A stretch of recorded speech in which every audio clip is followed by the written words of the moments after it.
বড়ো ধৰক আচ্ছা মোৰ ক্লাছ 9তে গোৱা এটা গান এতিয়ালৈকে চলি থাকে গানটো এনেকুৱা आयो सिख्लाम महर गोसा थाम्फैबाय देरेस गानना बहा थांनो नोंलाय हायला हुइला आथिङाव जुथा खानायाव खफा मेगनाव ससमा नंगौना नंगौना नंगौना नोंलाया गैजात बरखा ধুনীয়া সুন্দৰ প্ৰথমতে আপোনালোকে 10 বছৰৰ ভৰি থৈ 11 বছৰত ভৰি থলে আপোনালোকে 10 বছৰ শেষ কৰি বেহাৰবাৰী আউটপোষ্ট যিখন ধাৰাবাহিক সেইখন ধাৰাবাহিকে ইতিমধ্যে আপোনালোকক একোজনক ব্যক্তিগতভাৱে সমাজত প্ৰতিষ্ঠা কৰিবলৈ সক্ষম হৈছে এখন ধাৰাবাহিকে আপোনাৰ অনুভৱটো কেনেকুৱা প্ৰথমতে মই এগৰাকী অভিনেতা হিচাপে এখন ধাৰাবাহিকত অভিনয় কৰি সঁচা কথা কম না মিছা সঁচা কথা কওক আজি মোৰ ঘৰটো প্ৰথম তৰ্জা আছিল বেৰাটো তাৰপিছত ওপৰত চাইলাটো 1 নম্বৰ টিংটো কিনিব পৰা নাই মই এই টাইমত ছেকেণ্ড হেণ্ড টিং কিনিছোঁ তাৰপিছত লাহে লাহে লাহে মই তেতিয়া 800মান গ'ল নেকি 2 বছৰ গ'ল আৰু 2 বছৰ গ'ল তাৰপিছত ৰাজেশ ভূঞাক মই জ্যোতি চিত্ৰবনত লগ কৰিব আহিলোঁ বেহাৰবাৰীত এণ্ট্ৰি কৰিব লাগিব যেনে তেনে তাৰপিছত ৰাজেশ দাই কোনো অবজেকশ্যন নকৰাকৈ পৰখীৰ পৰা আহা এনেকৈ পৰখীৰ ড্ৰেছটো নহ'ব নাই ছাৰ ড্ৰেছটো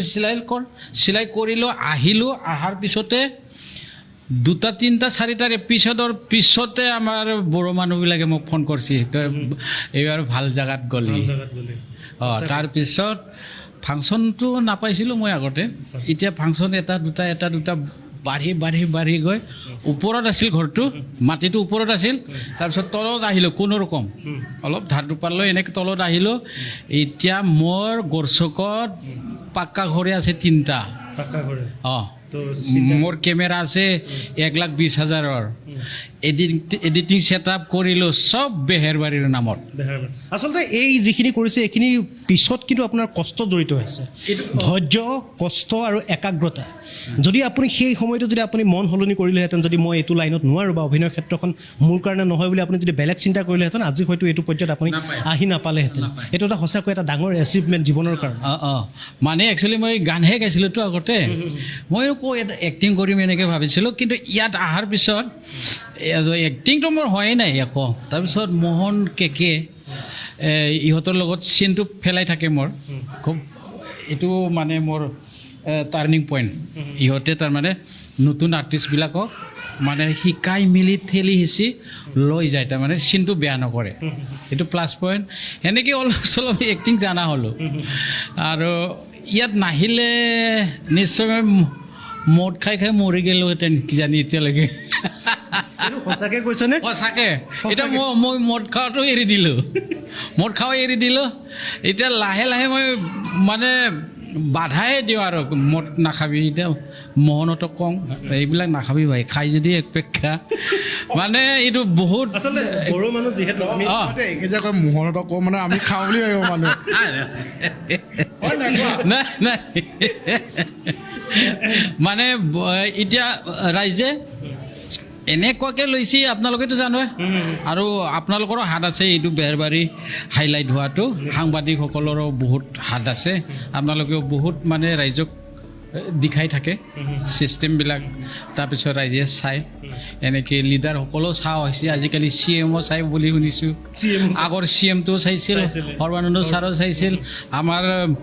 BPFৰ এতিয়া BTCৰ হাগ্ৰামা মহিলাৰো চাইছে প্ৰমোদ বড়ো এতিয়া চাই থাকে বোলে গতিকে জনপ্ৰিয়টো মানে এনেকুৱা জনপ্ৰিয়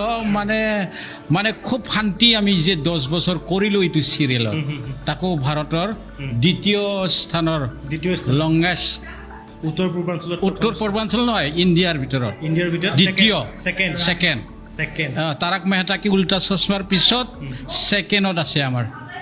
তো চিন্তা কৰক অসমৰ দৰ্শকসকলে চিন্তা কৰক আপোনালোকে এখন ধাৰাবাহিকক যি মৰম দিছে সেই মৰমে এই ধাৰাবাহিকখনক কি পৰ্যায়লৈ লৈ গৈছে ভাৰতৰ পৰ্যায়ত সৰ্বভাৰতীয় পৰ্যায়ত দ্বিতীয় এখন চিৰিয়েল যিখন চিৰিয়েল আমাৰ অসমৰ পৰা প্ৰতিনিধিত্ব কৰিছে বেহাৰবাৰী আউটপোষ্ট এই ধাৰাবাহিকখনে আজি ভাৰতৰ দ্বিতীয় দীৰ্ঘতম ধাৰাবাহিক হিচাপে ইতিমধ্যে পৰিচয় লাভ কৰিছে। বাৰু এটা কথা, আপুনি বাৰু আমি চিৰিয়েলখনত দেখি থাকোঁ, ধাৰাবাহিকখনত দেখি থাকোঁ, আপুনি ছোৱালী বিচাৰিছে পোৱাই নাই বা কেতিয়াবা আমিও নাজানো কোৱাৰ লগত কি সংসাৰ মিলে আপোনাৰ, কিন্তু ব্যক্তিগত জীৱনৰ কথা যদি সুধোঁ আপোনাৰ সংসাৰ? মোৰ ল'ৰা এটা ছোৱালী এটা আছে। ল'ৰাটো প্ৰাক চেনেলতে এতিয়া এডিটিং কৰে আৰু ছোৱালীটো মেকআপ কৰ্চ লৈ আহি এতিয়া কামত সোমাইছে। যিহেতু আপুনি কৈ আছে যে আপুনি অভিনয় কৰাৰ আগতে আপুনি এগৰাকী গায়ক হিচাপে বা এগৰাকী গীতিকাৰ হিচাপে আপুনি কাম কৰিছিল, গান গাইছিল। এইবাৰ যদি মই আপোনাৰ পৰা এটা গান শুনিব বিচাৰোঁ, আপুনি গান এটা শুনাবনে? শুনাবতো লাগিবই আপুনি গান এটা, যিহেতু গান আপোনাৰ নিচা আছিল, এতিয়া লাহে লাহে গান হয়তো আপোনাৰ ব্যক্তিগত জীৱনত প্ৰেছাৰো হৈ পৰিব পাৰে কোনো কোনো ক্ষেত্ৰত। হয়, অৱশ্যে গানে মোক ইয়ালৈ টানি আনিছে। যেতিয়া মই DG ষ্টুডিঅ'ত ৰেকৰ্ডিং কৰিব আহোঁ, তেতিয়া জুবিন দাক মই ইয়াতে গান গোৱাব আহি থাকোঁ। এই এডিটিঙৰ কামবিলাক ৰাজেশ দায়ে কিছুমান ফিল্মৰ এডিটিংবিলাক DGত কৰি থকা আছিলে। তাৰপিছত তাতেই চিনাকি হ'ল মোৰ ৰাজেশ দাৰ লগত। সেনেকৈ মই এক্টিঙত আহিছোঁ একচুৱেলি, কিন্তু গানটো মই এৰিব নোৱাৰিম। গানটো এতিয়াতো মই বড়োই গাব লাগিব। আকৌ এজন অসমৰ ভাল অভিনেতা, মানুহক হহুৱাই পাগল কৰি দিয়া এজন অভিনেতা অসমৰ পৰা নাইকিয়া হ'ল। বেহৰবাৰী আউটপোষ্টৰ বসুদা নামৰ এক্টৰজন